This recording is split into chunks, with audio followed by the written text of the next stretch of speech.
ಲಕ್ಷ, ಜಲಜ 21 ಲಕ್ಷ, ಉದ್ಭಿಜ 21 ಲಕ್ಷ. ಹೀಗಂದ್ರೆ ಏನ್ರಿ? ಅಂಡಜಾದ್ರ ತತ್ತಿ. ತತ್ತಿ ಒಳಗೆ ನಾವು ನೀವು ಸಮಾಧಾನ ಮಾಡ.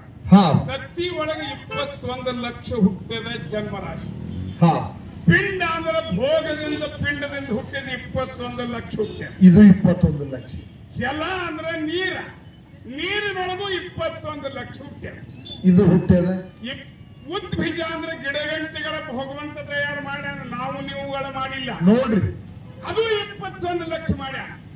21 ಲಕ್ಷದ 4 ತಾಂಡಗಳನ್ನು ಮಾಡ್ಯಾನ. ಮಾಡಿ 84 ಲಕ್ಷ ಜೀವರಾಶಿಗಳಲ್ಲಿ 83,99,999 ಜನ್ಮ ತಿರುಗಿದ ಮ್ಯಾಲ 84ನೇ ಲಕ್ಷದ ಜೀವರಾಶಿ ಯಾವುದಂದ್ರೆ ಮಾನವ. ನೋಡಿ, ಮಾನವ ಕಡಿದು ಕೊನೆ ಜನ್ಮಿದು. ಇದಕ್ಕೆ ವಿಶೇಷ ಜ್ಞಾನ ಕೊಟ್ಟ, ಮುಕ್ತಿ ಸಾಹಿತ್ಯವನ್ನು ಇಟ್ಟಾನ. ಯಾವ ಜನ್ಮಕ್ಕೂ ಮುಕ್ತಿ ಸಾಹಿತ್ಯವನ್ನು ಇಟ್ಟಿಲ್ಲ. ಮುಕ್ತಿ ಅಂದ್ರೆ ಏನು? ಜನನ ಮರಣಗಳನ್ನು ಇಲ್ಲ ಮಾಡುವುದೇ ಮುಕ್ತಿ. ಇದು ಮುಕ್ತಿ. ಜನನ ಮರಣಗಳನ್ನ ಸುಳ್ಳು ಮಾಡ್ಕೊಳ್ಳೋದಿತ್ತಂದ್ರೆ ಮುಕ್ತಿ ಸಾಹಿತ್ಯಕ್ಕೆ ಹೋಗ್ಬೇಕಾಗ್ತದೆ.